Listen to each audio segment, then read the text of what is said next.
বাবা নিজের হাতে ছেলের জন্য একটা কুর্তা বানিয়েছে।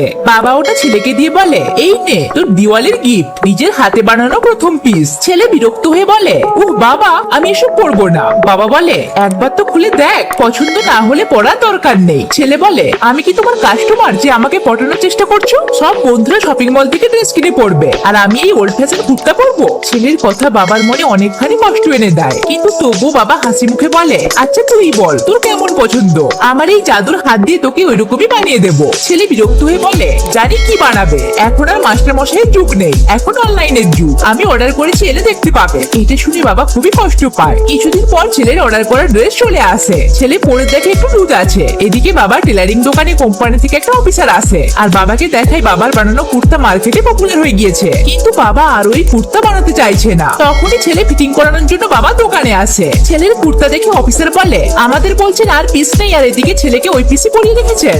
বাবা অবাক হয়ে ছেলের দিকে তাকায়, আর দেখে যে ছেলে অনলাইনে বাবার বানানো কুর্তাই অর্ডার করেছে। অফিসার ছেলেকে বলে, তুমি বাবাকে একটু বোঝাও, তোমার বাবার ডিজাইন কুর্তা প্রথম মার্কেটে পপুলার হয়ে উঠেছে। এসব শুনে ছেলে বাবার দেওয়া সেই কুর্তায় হাত দিয়ে নিজের ভুল বুঝতে পারে। সে জানতোই না যে সে বাবার বানানো কুর্তাই অনলাইনে অর্ডার করেছে। এরপর সে অফিসারকে বলে, বাবা নিশ্চয়ই বানাবে, তার হাতে তো জাদু আছে। ছেলের কথা শুনে বাবার চোখে জল চলে আসে। ছেলে বাবাকে জড়িয়ে ধরে কাঁদতে লাগে, আর বাবাকে সরি বলে। সত্যি কাউকে ছোট করার আগে দ্বিতীয়বার ভাবা উচিত, তাহলে নিজেকেই ছোট হতে হয়।